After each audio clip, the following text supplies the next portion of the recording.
Hey guys, it's summertime, and life is all about weekends, cookouts, and all things outdoors. And the JCPenney men's store is the place to go for some serious summer style, where shorts, tees, and swim trunks from brands like St. John's Bay, Dockers, and Izod go for a cool 40 to 50% off. And spend $25 or more with coupon on men's apparel, shoes, and accessories, and you get $10 off. We've got your look, your style, and a great price. The men's store at JCPenney. When it fits, you feel it. Coupon valid 5/28 to 5/31. Some exclusions apply. Check jcp.com now or your Thursday newspaper for coupon and details. Giancarlo Stanton and the Miami Marlins travel to New York to face the Mets. Rip right field towards the corner. Gone! The pregame's at 3:30 Eastern, followed by first pitch at 4:30. Saturday on ESPN Radio. SVP and Russillo, the podcast. Hey, it's SVP and Russillo. Appreciate you checking out the podcast. We began our show talking about the biggest playoff game of the playoffs thus far. It is Monday night, and it's Memphis and Golden State as Ryen shook after he said print the shirts, and the number one seed who won 67 games now finds itself in a 2-1 hole. There are about 55 different topics, and we tried to cover as many as we could from the Cavs and the Bulls. Chauncey Billups stops by with some great thoughts on the lack of fight that Houston has shown, LeBron taking the big shot, and a great story about Paul Pierce in Vegas. Mike Tirico, who was on the call between Memphis and Golden State, tells us just how great a building the Grindhouse is and his thoughts on all that's played out thus far in the playoffs. Ryan and I try to pick who will win a title in the NBA right now and have no luck. That, I got something to say.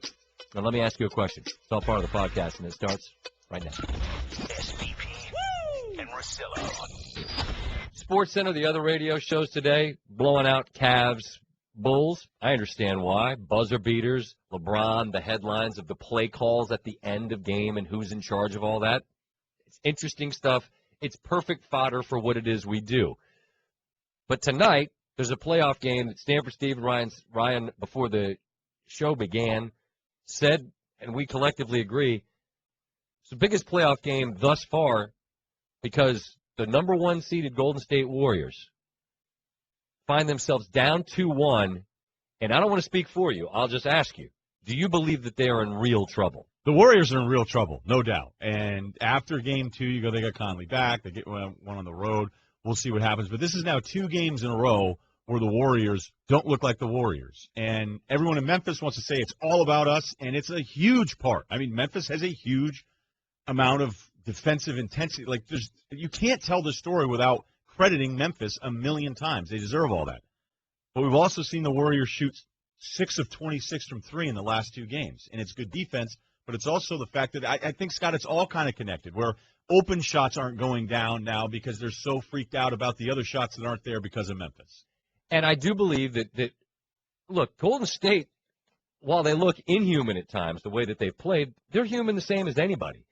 And I would imagine, much like that boxer that all of a sudden realizes, oh, I'm the one bleeding here, you press a bit. Those open shots that have gone in easily because you've been in complete control of games, now all of a sudden you know you're in a fight. And we joked on Friday about how Memphis would be turned. The Grindhouse is no joke, man. But I'm asking this, and I'm not trying to be a jerk. Have you resisted the idea that it's at minimum a 50-50? Some of it's Golden State, but some of it's Memphis. Have you resisted the idea that the way that this hole has been dug is because of Memphis? No, God, how could you watch these games and resist that idea? I think at 1-1 maybe you did.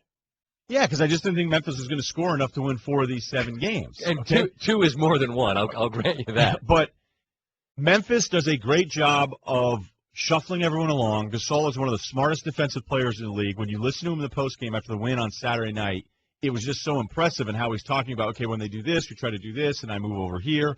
So now Golden State's big thing is now if Curry's trying to string this thing along and the defense continues to press out and challenge these threes and take away open shots that have been there before, Curry's saying now he's going to turn the corner and try to drive the hoop. I don't know. Let's see. Let's see if that happens in Game 4. So I believe that all of these things are connected, but I think I can also believe that Steph Curry's not going to continue to shoot 4-21 from 3 no matter what kind of defense is playing on him. And the other part of this thing, points in the paint were even the first 2 games. Paints in the point, completely different. Not tracked. Game 3, they destroyed them, and they're destroying them not just with Gasol, but with Randolph and even Kufas in a couple buckets where it's this slip screen by the big, and Golden State's lost what they're doing on that defensively. So I believe it is all connected, but I don't think I'm crazy in expecting Golden State to turn this thing around at some point and start hitting some of these shots. For the moment, it is still 2-1. And again, we'll talk Cleveland and Chicago momentarily. You're one game away from a deep breath, everything's cool. But for now, Golden State's putting a happy face on what is now a face that's got something of a bloody lip and a black eye. It's frustrating, but it's fun. This is Steph Curry, I should have identified. It's frustrating, but it's fun at the same time because this is definitely a challenge for us.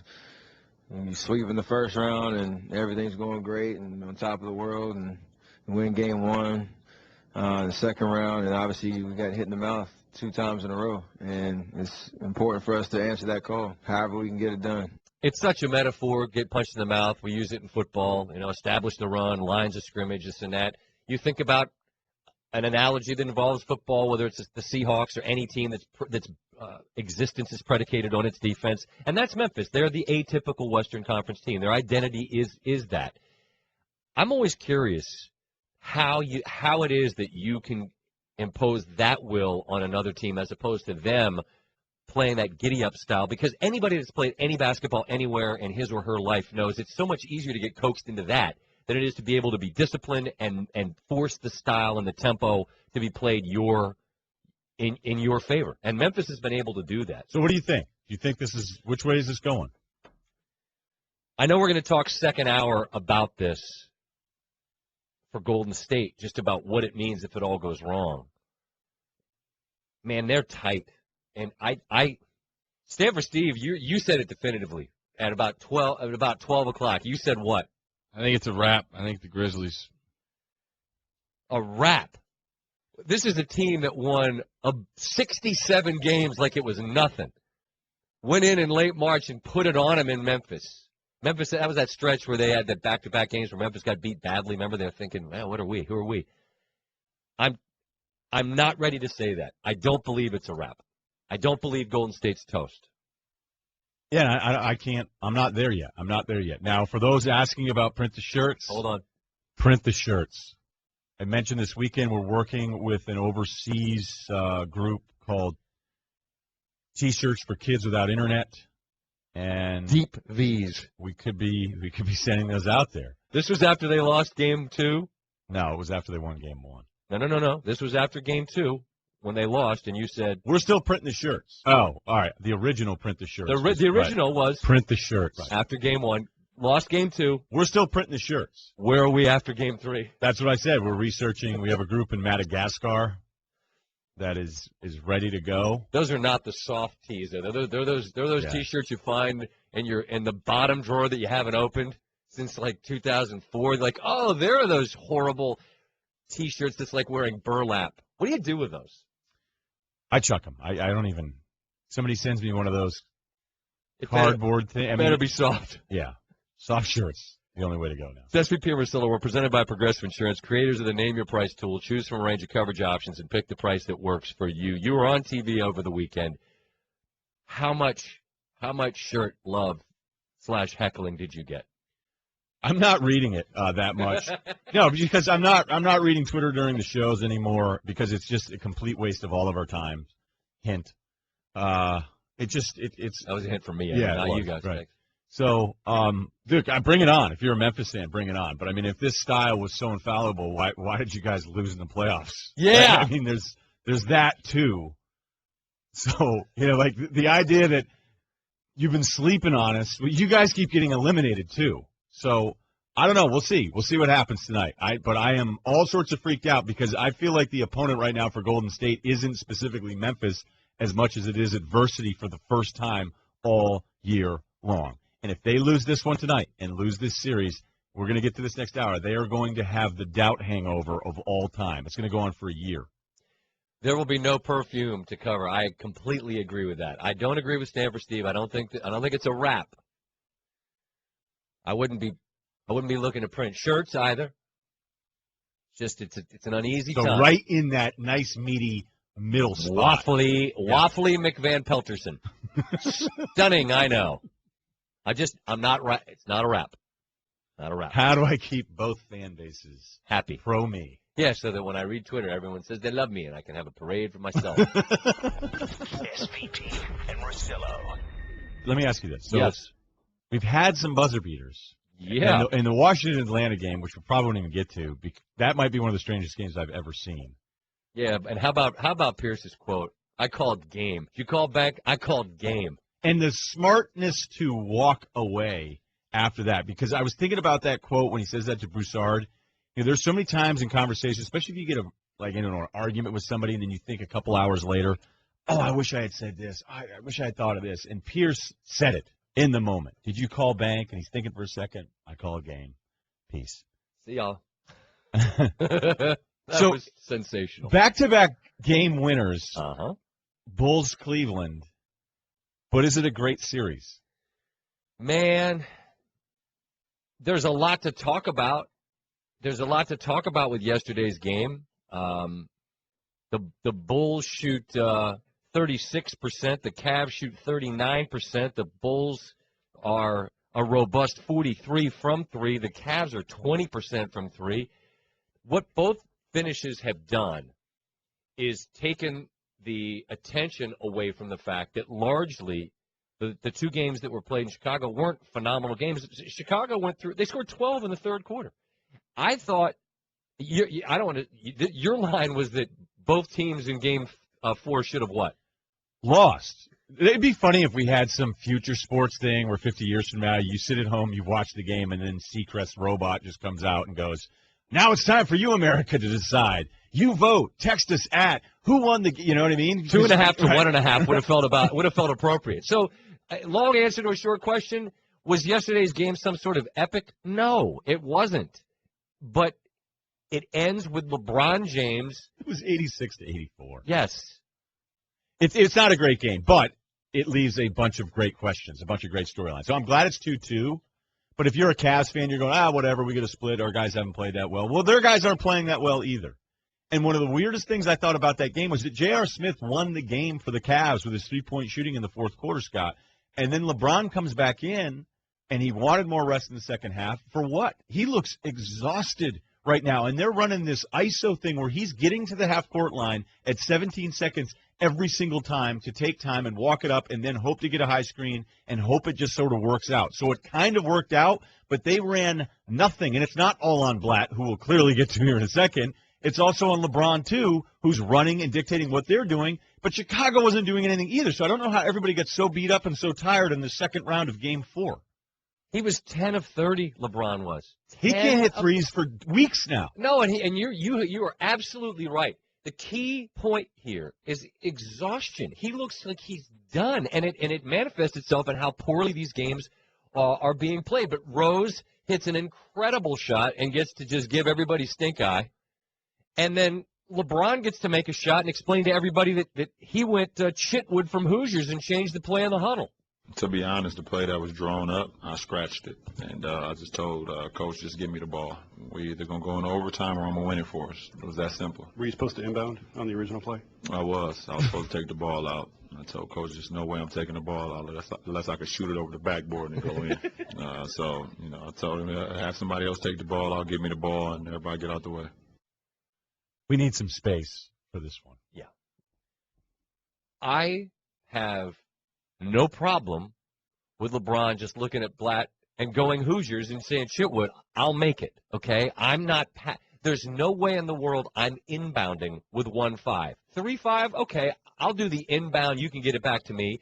But at that spot of the court, I wouldn't even do that. I'm just saying what's the minimum amount of time that I would that I would say I wouldn't do it, but the idea, and look, because they have problems inbounding the ball, because he tried to call a timeout he didn't have, and because we now know that he drew up a play that involved LeBron James inbounding with 1.5 on the clock, he's getting smashed today.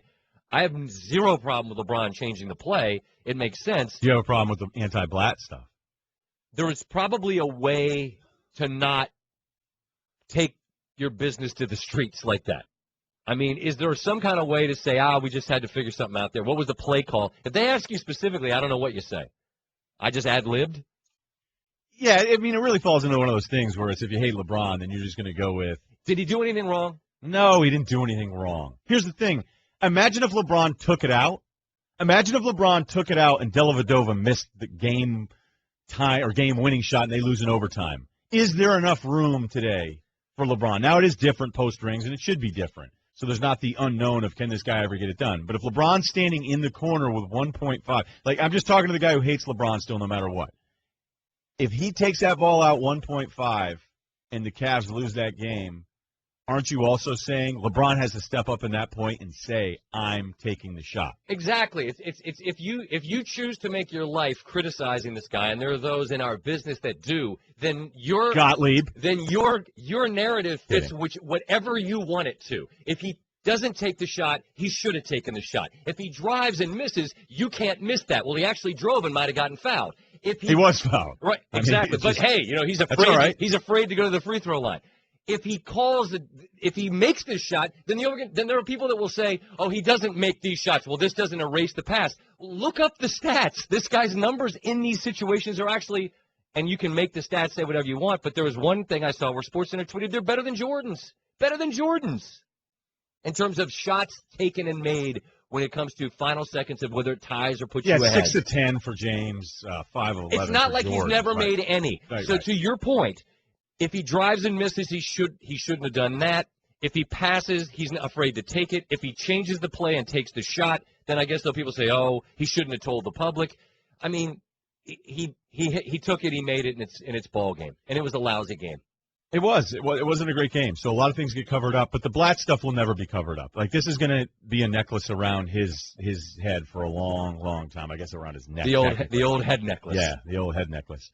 We're right up there. He's trying to call the timeout there after they blew a million timeouts. And the thing is they spent so many timeouts trying to inbound the ball late because he had no action. There was no movement of any of his players that were on the court. They're spread out all over the place, and then they stand there, and they did it twice, and then they wasted all their timeouts. So Blatt in that spot freaking out. He's not used to these. I don't care how many wins he has in Russia. He's not used to this. This was the knock on him and not understanding some of the late game things or what opposing coaches' tendencies are because he hasn't been, in that NBA life for a long time.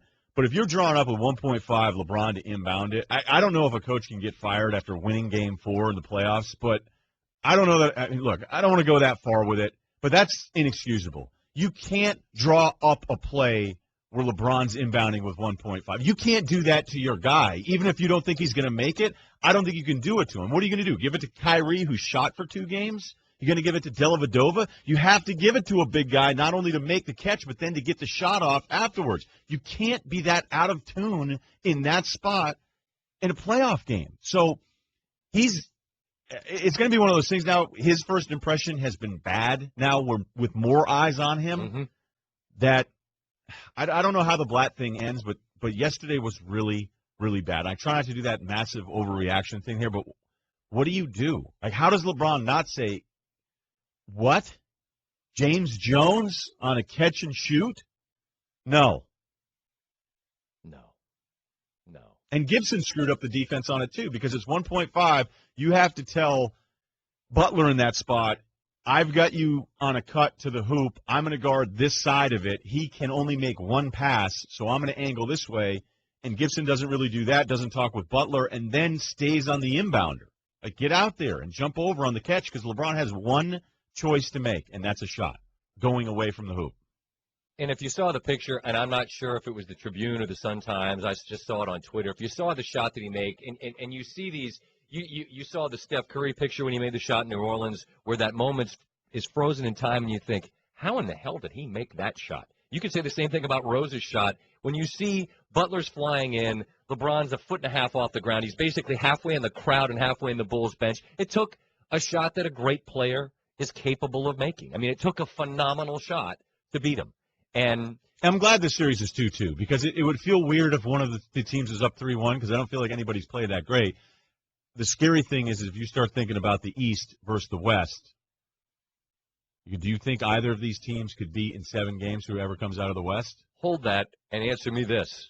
Who do you think can win 16 games and win an NBA title? All of them, except for Houston. SVP and Russillo. No, but not for real. We do drafts on this show.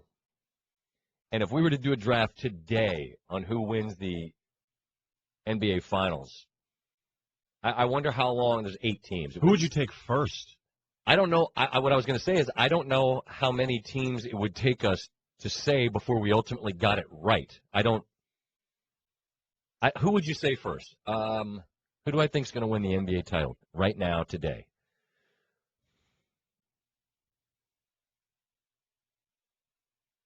We have not gone off the air. No, I'm sorry. Do you have an answer at the ready? I'd say Golden State and shrug. Yeah, I agree with you. Hold on. Print the shirts. Boom. Steve wants to get in on this. I'll take Memphis. You think they're going to win the title? Yeah. I don't know, man. If you're Golden State, we've covered this. You're shook right now, all right? You're shook. But who do you feel great about? The Clippers? Because they're playing a gutless Houston team? A gutless bunch? Yeah, and we were talking, we'll get to the Curry thing and what this means, but the Harden-Howard thing forever will be, you can have those guys. You can just have them. If they're your core guys, if they're your core mental makeup guys, then you're never winning anything. If Matt Barnes says what he said to your best player's mama, all right, and nobody seems to be disputing that he said that, I know it's not hockey, but how do you not set some kind of tone and let him know that we can't have that? And I don't know what I'm saying. Do you foul him? Do you foul him hard? Do you foul him repeatedly? I mean, you guys pointed out before the show started, Howard got him with an elbow.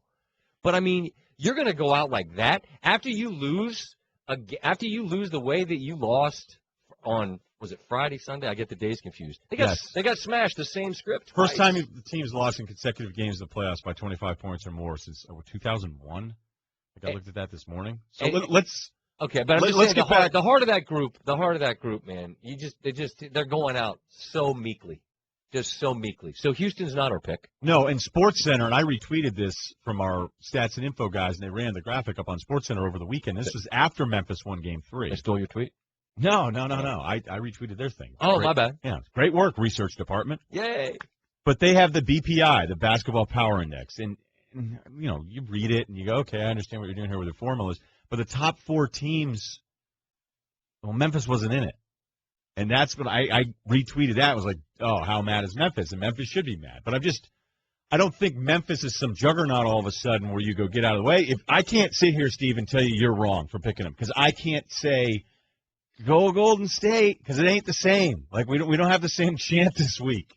It's not the same. Atlanta, Washington, I don't see anyone coming out of that where you go, that's a sketchy team if they put some things together the next 2 weeks. I don't really love anybody from the East, but it does feel like at this stage of the playoffs more than any years that I can remember, and sometimes you just lose track, but this could go a bunch of different ways. More so than I can remember is absolutely correct. Normally, you have at least a team that you'd pick with not a shrug. You'd say, give me, if it was think about it, if it was during the NFL, you'd say, it's New England. Feel good about it. I wasn't shrugging last week, and there's no way you can watch Golden State play those 2 games and go, wait a minute, this is different now.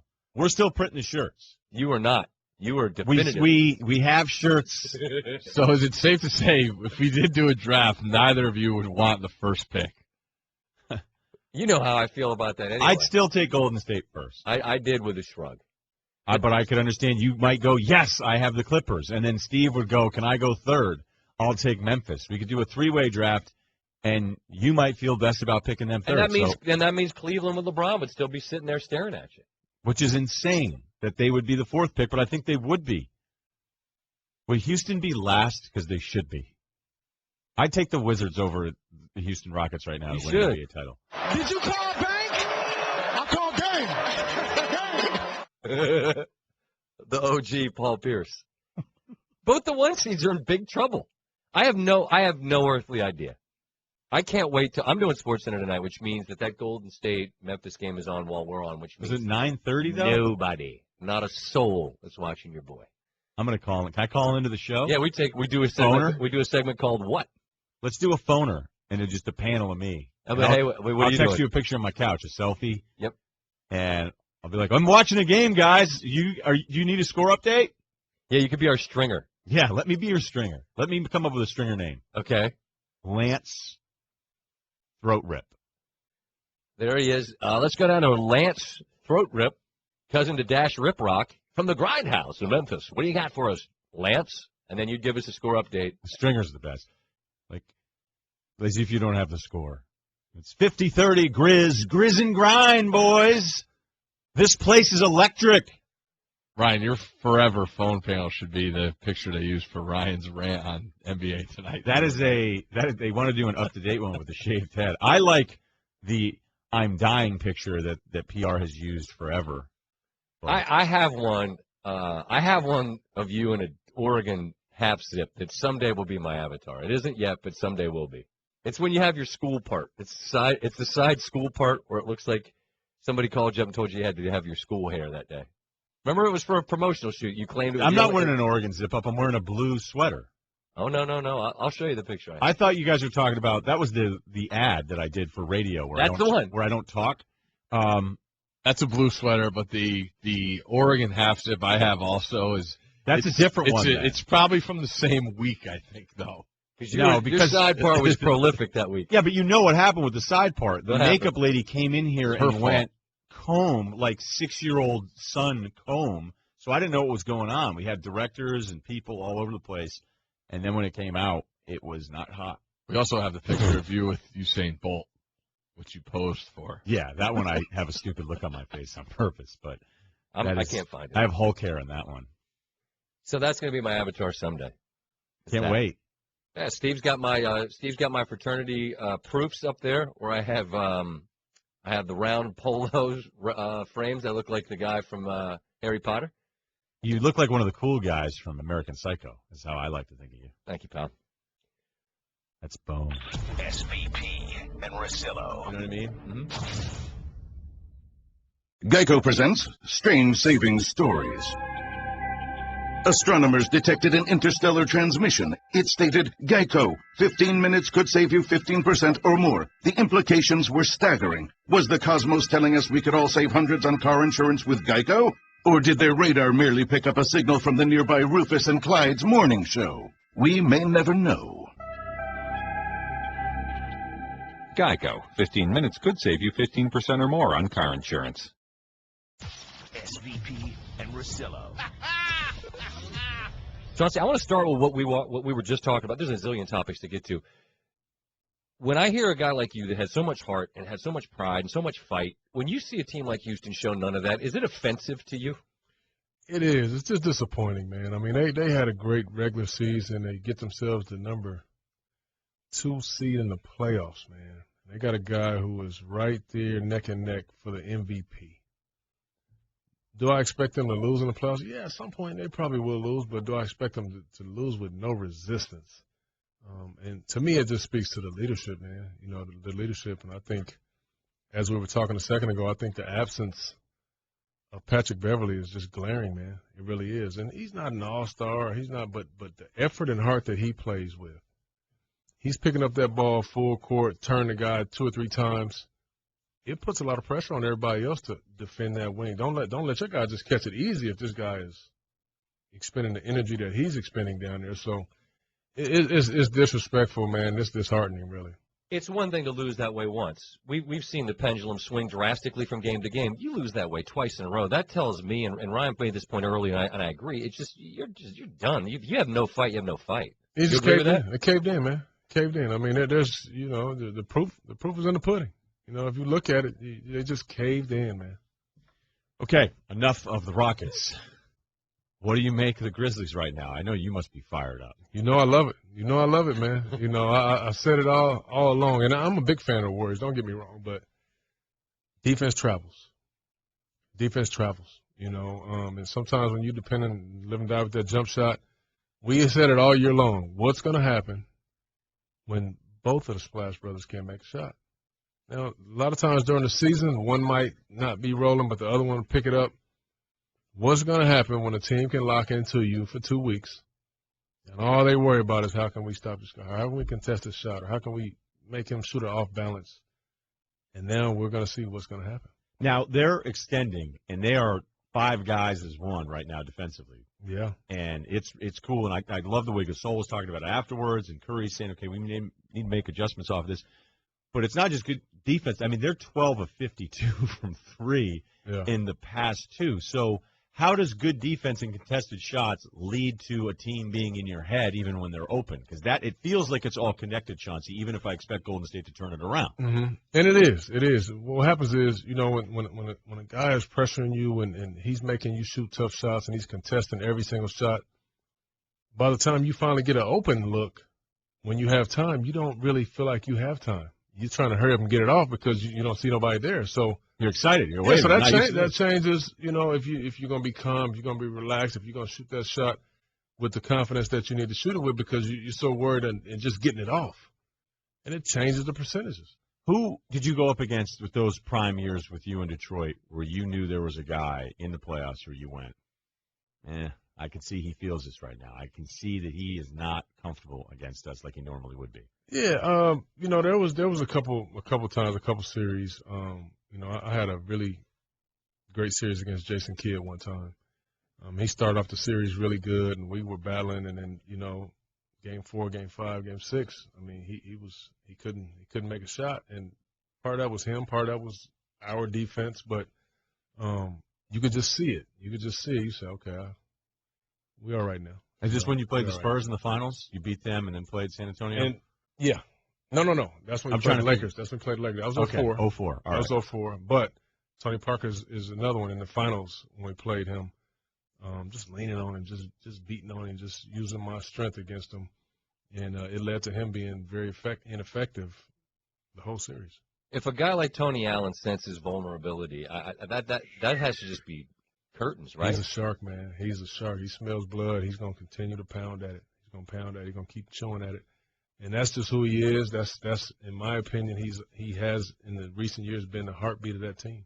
Chauncey Billups, our guest in studio. We're presented by Progressive Insurance. Guest Subway Fresh Take Hotline. Stanford Steve proclaimed it's a wrap. He said Ryen last week was saying print the shirts for Golden State. Now Stanford Steve saying it's a wrap. He's saying it's a wrap for Golden State. How do you feel right now? 2-1 Memphis with a home game tonight. I don't think it's a wrap at all. I was, to be honest with you, watching that game the other day and watching Steph Curry on the bench hang his head, and he just looked vulnerable at the time. And I'm like, no, bro, at least give me your poker face. Let me, you know what I mean? I don't want to know how you really feeling. Go in the locker room and do that. But this is the first time ever for him, right? Yeah. This is it. So now everybody's going, how's he going to respond? And see, the thing is, I always said this all years. I'm saying the only thing I had against Atlanta and Golden State is neither one of them had long playoff series runs, and they've never had their heart broken before, which makes you do it a little differently the second time. We may be in the midst of that, but I don't think it's over. Okay. I really don't. I think they can, play well tonight and then maybe come out with a win. Take us in a huddle. David Blatt runs a play. There's 1.5, and he's telling you that LeBron's inbounding the ball. How does that play with the group? I don't know how it plays with the group, but I know I certainly would have been like, no. We not with 1.5. If it's 8, 9, 10, where he has the opportunity to come back and get the ball, okay, that's fine, because he's my best playmaker. He's big. He can see over a lot of guys. He's going to make a conscious decision. Okay. But 1.5 seconds, there's no way. There's no way. I mean, only way I can see that is if Kyrie was really cooking and he was really having a great game, and it's like, okay, we're going to run the play for Kyrie Irving. That wasn't the case. LeBron was your best opportunity to win it, and I was very surprised to hear that he wanted LeBron to take that ball out. Would that have a lingering effect on the team? Going, this guy's supposed to be here to help us, and he's coming up. Because I'm with you. I mean, that's a horrible idea with 1.5. It's a bad decision. It really is. And, really they don't have time for it to linger right now. They're in a dogfight, and you can't worry about that. You got to worry about what the game plan for the next fight is. But, when you sit back and you collect yourself and you're saying, wow, that was crazy. But, there's a chance. It could have never got to that. If it's not for Tyronn Lue, it never even gets to that. Because of the timeout that he was going to call? Yeah, he not just stood up, ran on the court to call the timeout. And that's another thing is you're just like, come on, man. Come on now. What do you think's wrong with Kyrie? I mean, we're talking about an ankle thing and a foot, and he admitted it after Game 3 when they lost to Rose. But I mean, this is 2 games where he's been terrible. There have been so many guys in this series that have been awful. Actually. Yeah. And Kyrie's obviously banged up. When he's ironically he's still kind of getting to his spots. He just can't finish. And he's a great finisher. He just can't really get it down. He can't get it to go. I mean, he's very tricky with the basketball, and he's very shifty. That has an effect on your ankle and your foot, and when the way that you move. That's how he gets in there so easily. But he's banged up. I mean, it's obvious that he's banged up, and Chicago knows it. Everybody that he guards, they're attacking him, which they should. But that's why if you're Chicago, you can't lose that game yesterday, man. It's a devastating loss for them. I want to ask you about the psychology of the last-second shot. You took and made a ton of them, and this weekend alone, Pierce banks in one. I love that Ryan and I were laughing. I didn't call it bank. I called game. That was great. Rose banks in one, and LeBron makes one. So in that moment, what's more important, the belief that you can make it, or the lack of fear if you don't? The belief that you can make the shot, I think, it always outweighed anything for me, because honestly, I missed more shots at the buzzer than I made, but people just remember the ones I made. Is there a favorite? Is there a favorite that you hit that you think, man, that was nice? Man, I don't know. I mean, T-Wolves Raptors December. Nah, I might have made that though. Nah, but I don't know. There's really not a favorite. It's just a great feeling. Like the feeling that LeBron had yesterday, to me, is the single best feeling that you could possibly have. Winning it at the buzzer, no time left on the road. I saw him this morning. I said, what's better, 20,000 people cheering or 20,000 people quiet? Yeah, quiet. I want to do it on the road. I want to do it with everybody in this building against me. I want to do it. Can you now get to a place, though, that you like Paul Pierce despite 2008? Oh, I love Paul. You're cool with him? Oh, yeah, I've been loving Paul. We've been knowing each other since we was 14, man. Love Paul. Absolutely. What kind of a smack talker was he when you were going up against him? Because it's almost like he talks a lot of trash, man. I swear there were some games though where he decided he wouldn't, and then there'd be other games. Yeah, he's a little bipolar that way. Right, he really is. You never really know which Paul you're gonna get. That's summertime, regular season. You just never know. I mean, one time after they won it all, we were in Vegas one time. He walks in the gym. That's where we kind of train and play. He walks in the gym. It's probably about 40 NBA guys there. As soon as he walks in, he says, "Everybody sit down. Can't nobody stand up unless you was the Finals MVP. Me and Big Shot." So he's telling SKG in the building. It's Chris. I mean, it's everybody's. I mean, him. He still had his sweats on. Like he wasn't even ready to play, but he was just in one of those modes where he was just like, "There's only 2 people that can stand up in here, me and Big Shot." So sometimes you get him like that, and sometimes like he's just mute, man. He won't say anything. I love him. And we love when you come by. Story time is always the best time. Chauncey, appreciate the thoughts and the perspective. We will talk again soon. All right, guys. SVP and Russillo. Mayo's the best condiment. Mike Tirico is there. And, Mike, we began our program not with Cleveland and Chicago, not with the LeBron storylines, and those are interesting for sure. Mm-hmm. Right. But we began with Memphis and with Golden State. This is a 1 seed that won 67 games, and Stanford Steve has proclaimed it's a wrap. Ryen is he's shook. Ryen shook. Where do you think Golden State is? You saw it. So watch game 1. We saw that. Game 2 had a feel that Memphis, was on the Conley emotion. You knew there was going to be an emotional charge coming in to the start of game 3. But I said to John Barry at like the 3-minute mark, I said I'd be worried if I was Golden State. They just didn't look right. They didn't look like they were getting past the emotional jump that Memphis was. Memphis didn't run out and score a bunch of points, but they can't get their stuff. There's no flow. Forget pace and all the stats, just the flow of their offense. It doesn't look like people are getting to the places where they would like to get, and that's what the playoffs is about. And maybe what we have forgotten is that stuff does slow down to half-court basketball in the playoffs, no matter what pace you play at. And Memphis does it all year, and they're really good at it. And that came through in spades in games 2 and 3. Mike, there's nothing you said I disagree, but I think the problem, part of trying to figure out where Golden State's at here is that they look great in transition. They look great in grinded out games too. Not that they had you know what I mean? Like they felt like they had all the pieces to play any style in the playoffs. But you get these guys, and as we see so often in the playoffs, a good defensive team. Now they are so dialed into everything you do. So there's a little bit more bumping away from the ball. And Tony Allen, instead of giving you 90%, is at 98, 99, and Conley the same thing. So it's harder to make those shots that Clay and Steph make. It's just a little bit harder in the playoffs. And that was the Phil Jackson tweet and tweak of everyone that he sent out last night. And you do look at it, those teams have not proven that you can take that pace of basketball to win a championship, and meaning the preponderance of three-pointers. And I thought Phil's point was really interesting in his little, two tweets that he sent out, how Miami and San Antonio was able to do what they did during the regular season. They were able to get to the basket. Right now, getting to the basket is clogged for Golden State. So if Memphis is making some shots and they're taking it out of the basket, you can't get up and go in transition and get to the basket as easily. And when they did, Ryan, they looked panicked. There were a bunch of just turnovers, like dribble off your foot. Draymond Green couldn't control the dribble. The Draymond one where he tried to go coast to coast was terrible. Well, if you see a little bit of an opening, you're trying to get there so fast because Gasol's going to get there, Randolph's going to get there, Allen's hand, Conley, all those guys. And they're just in their head a little bit right now. Now, having said that, just to be quick on this series, they can hit some of the shots they got. They missed shots that they made in the regular season in Game 2.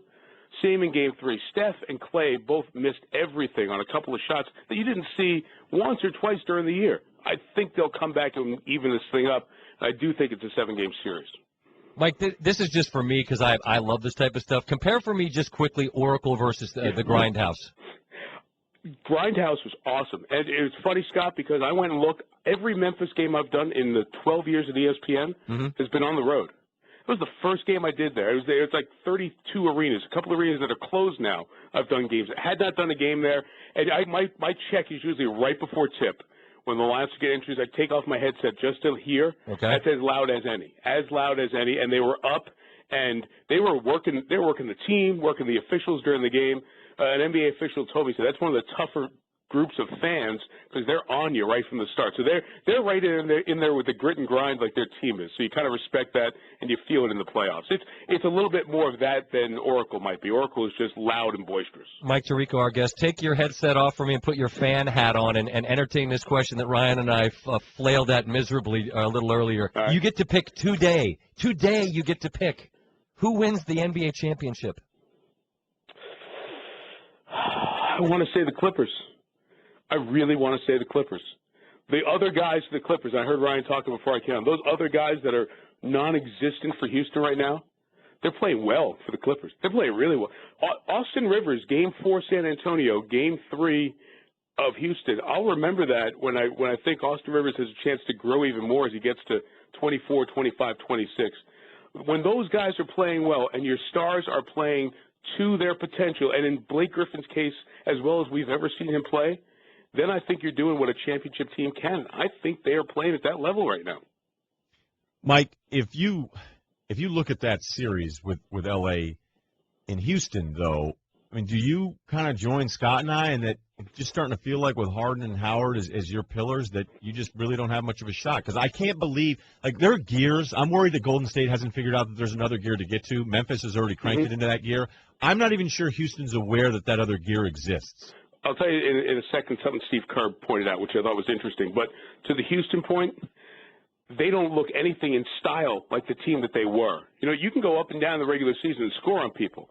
And Dallas, as we know, is not as good as maybe their win total was or past Dallas teams. But this Houston team, it was Harden going and pitching to the corner, Well, the Clippers just stand at the perimeter. They're not letting them get those shots off. We did hear from a Houston person, I forget who it was, the games ran together over the weekend, that the Clippers are closing out. It was Jason Terry. The Clippers are closing out on us as hard as anybody closed out on us all year. What does that mean? Those standstill threes are not standstill threes, and they can't get those open looks. If that's not happening, the other guys aren't going. And the Dwight Howard from the first series getting all those lobs, well, now there's somebody there to actually defend those lobs, almost as athletic as he is, if not as equal, in DeAndre Jordan. Steve Kerr said, I asked him directly, and this was when it was 1-1, I said, are you worried that you guys haven't been through that big set of adversity? And Steve said, I talked to my players about all the championship runs, all 5. At some point there was this, man, are we going to get through this moment? Even with Michael, even with Duncan. He said, so we're going to go through that, and they may be going through it right now, so maybe they are just understanding that what you said, Ryan, that next gear is now immediate and must be there at the tip tonight, not when you're down 7 or 8 late third, early fourth quarter. Mike, what do you do? How do you make sense of what happened the last few minutes of Game 4, Cleveland-Chicago? Ridiculous. All the way around. The back and forth of it was silly. I don't know what you guys have said about this. I don't give LeBron any issue for taking that shot or saying he took the shot. When guys don't say what really happens, we call him out for coach speak or player speak and being phony. He let us in. It was real. It was honest. I mean, was he patting himself on the back? Great. You know what? You do that shot, you can do that. I'm sorry. But can you imagine if he didn't change the play and he allowed himself to be told to take it out of bounds, the people that hate LeBron, what they'd be saying today? Forget LeBron. What about David Blatt? So let's say Blatt has somebody else take that shot, Dellavedova or James Jones, take that shot down 2-1 on the road, albeit in the situation of the game, and tried to call timeout earlier, and Tyronn Lue is making the all-time save of pulling him back. That would be terrible for the coach. And that's all you'd be talking about now is Blatt in this spot. Can he handle it? So I got no problem with it. Hey, when you hit that shot, you buy yourself some more rope to dance on. I'm sorry. I think that was incredible. Mike, you get to sit next to a Hall of Famer often in Hubie Brown, and you speak with such affinity of what you learn when you're sitting next to him. Does he critique Blatt? I mean, what does he think about what he has seen? Because he's under such scrutiny. Yeah, I just to be fair to Hubie, I'd let Hubie say whatever he wants, but he always does point out every rookie coach has to go through these steps here. Right. You can do it in Israel. You can do it in European basketball, which is really high level and high intensity. It's just not this. Look, there's a reason there are 100 guys from around the world playing in this league, because this is the best league. And everything gets magnified in the playoffs. Announcers, officials, studio guys, replay, players, coaches. And a lot of rookie coaches get into the playoffs and you go, you know what? He hasn't been around the block yet. And that's why Pop and the guys who we see year in, year out, they know how to handle these situations. Doc knows how to handle these situations. He's been through it every year for the last 7, 8 years. There's just a difference for all of us who've done our job for the first time when we do it for the 100th, and Blatt's going through some of that now, I think. And you know what, Scott? Mm-hmm. It's really hard to walk into the situation where you got the best player who's got a brilliant mind and not let him kind of have the keys. Look, he put the whole team together. All of his guys, and Mike Miller and James Jones, all those guys, they're only there for one reason. Yeah. Because of LeBron and the relationship. So you got to understand what the price of business is in that shop. Yeah, well, thank God LeBron took the marker and the whiteboard and said, just give it to me in the corner, because the other thing made no sense, Mike. No, I know you got a busy day today. Thanks for squeezing a little time, and we'll talk again. Sorry I'm late. See you guys. Relax. We appreciate the time anytime. SVP and Russillo. Major League Baseball on ESPN Radio. This season, the Mets have been a tale of two teams. One of the league's best at home and one of the worst on the road. Towards the corner. No! This weekend, they'll be at home at Citi Field facing the Marlins. Will their home field domination continue, or will Giancarlo Stanton lead Miami to a road win? The Mets and Marlins. The pregame's at 3:30 Eastern, followed by the first pitch at 4:30. Saturday on ESPN Radio and the new ESPN app. I'm getting ready to say something just remarkably stupid. SVP and Russillo. Guests like Mike Tirico. You said it after he hung up, and it's true. Tirico's pretty good. Pretty good guest. Pretty good host. Good get, Stanford Steve. Yep. Way to Who go, got buddy. him? Was it you, Just Steve, or White Rob? When did he become White Rob? I did. You got him? Yeah. Rob, you're leaving the show, White Rob. Just so people don't get confused. Yes. Is there another Rob on the show? Yeah, that Black missed? Rob. Okay. He's not on the show. He's a rapper. That's true. I love it a lot. I just wish we had thought about it earlier. I thought about it today, and I went, Rob Kelly's leaving the show, and we never really had a nickname for you. And how was it not White Rob for the last 8 months? I wish we would have known that when we got those Under Armour things made up, because if it said White Rob on it, that would have been so strong. That would have been so strong. May not have worn that as much as I do. No way! That would have been the best. I wish my name was White Rob now. Well, White Rob alerted us to the fact that LeBron James was just recently asked a question about David Blatt getting criticized.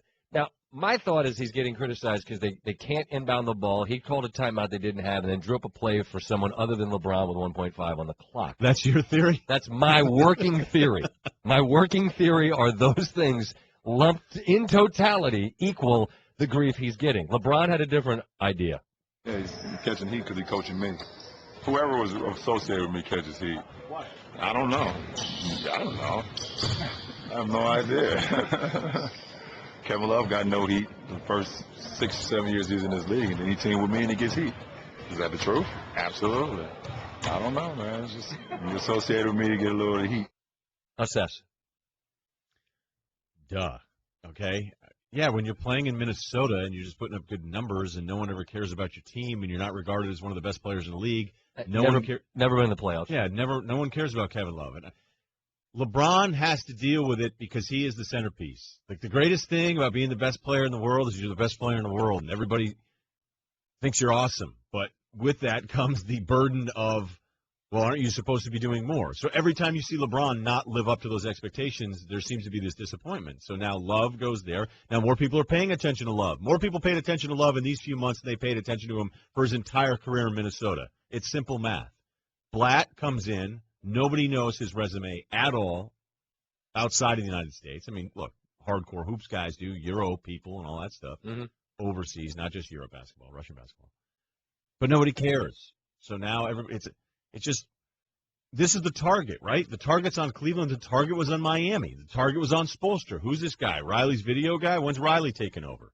Those are the questions. Those are the segments you have when it's LeBron, no matter who he's working with or what team he's on. And because this guy is who he is, he's not Derek Fisher, a guy that played that has that credibility stateside. It's because it's a guy that coached overseas.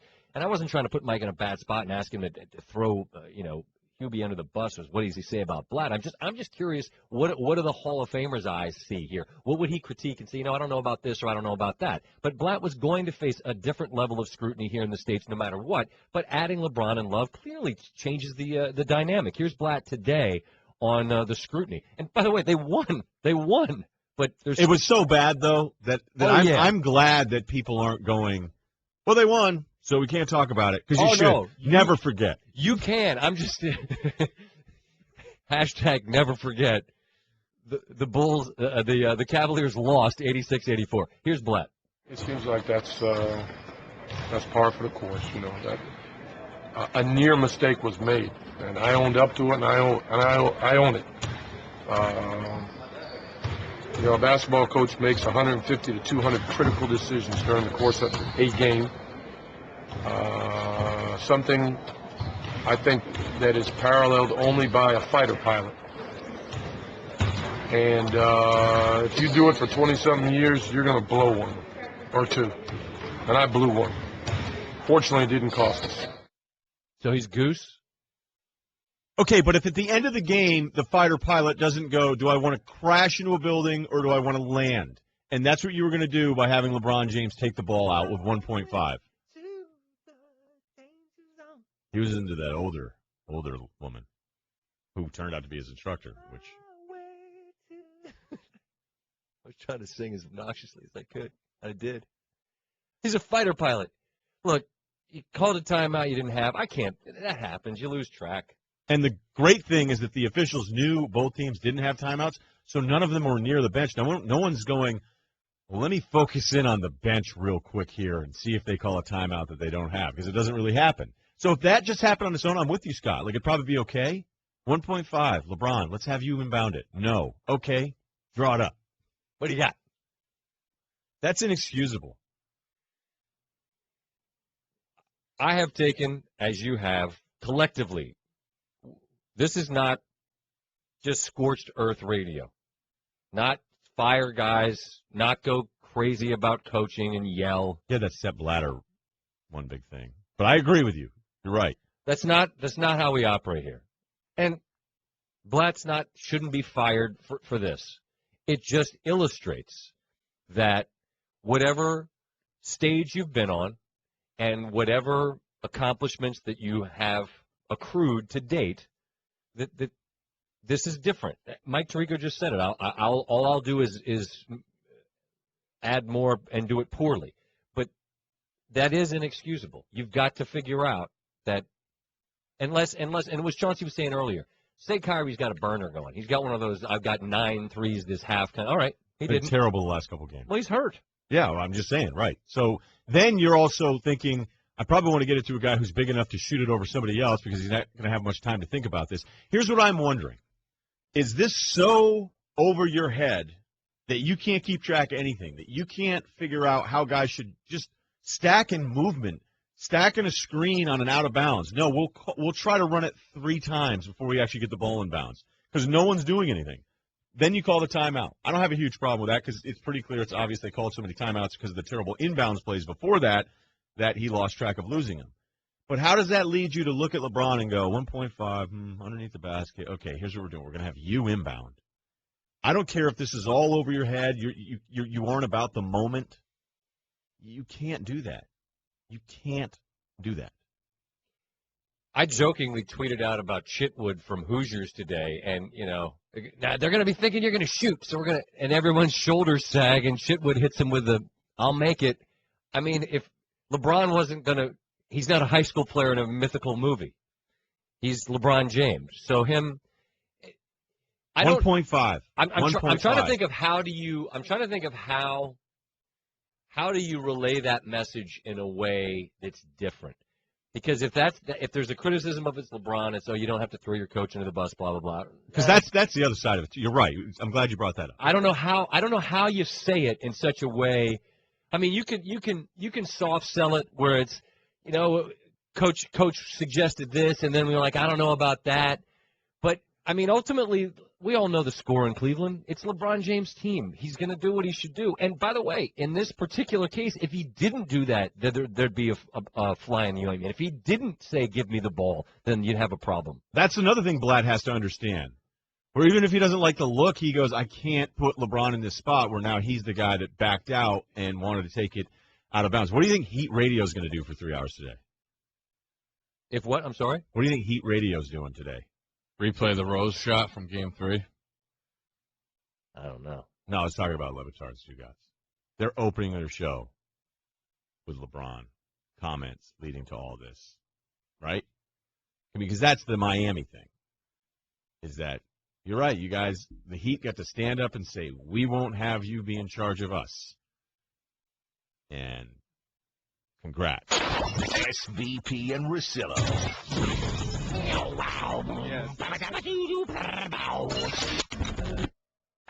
Miguel Cabrera leads the Detroit Tigers into Anaheim to face Mike Trout and the Los Angeles Angels. The pregame's at 7 Eastern, followed by first pitch at 8, Sunday on ESPN2 and on ESPN Radio.